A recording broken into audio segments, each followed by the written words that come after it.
तुम्हा सर्वांचं आपल्या व्हिडिओमध्ये स्वागत आहे। तर आज आपण बघणार आहोत झी मराठीवरील एक लोकप्रिय मालिका प्रेक्षकांचा निरोप घेतीये। ती मालिका कोणती तर जाणून घेऊया। तर झी मराठीवरील लोकप्रिय मालिकांपैकी एक म्हणजे नवरी मिळे हिटलरला ही मालिका।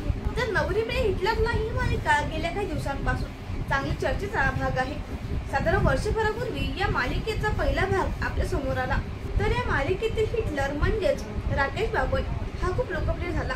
त्याचबरोबर मालिकेतील मुख्य अभिनेत्री वल्लरी विराज ही देखील लोकप्रिय झाली। या मालिकेमध्ये या दोघांची स्टोरी प्रेक्षकांना खूप आवडली।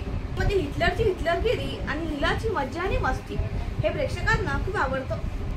मात्र काही दिवसांपूर्वीच नवरी मिळे हिटलरला मालिका अवघ्या वर्षभरात प्रेक्षकांचा निरोप घेणार असल्याचं समोर आलं। आता यामधील कलाकारांनीच लवकरच ही मालिका संपणार असल्याची हिंट दिली। सानिका काशीकर म्हणजेच लक्ष्मी, भूमिका पाटील म्हणजे सरस्वती आणि या दोघींचे पाठोपाठ या मालिकेतील मुख्य खलनायिका म्हणजे शर्मिला शिंदे म्हणजे दुर्गा। तर शर्मिला शिंदेने नुकतंच आक्स्मी सेशन हे घेतलं। त्याचबरोबर मालिका संपणार असल्याचं स्पष्ट केलं आहे। तर या मालिकेचं कथानक प्रेक्षकांना खूप आवडलं।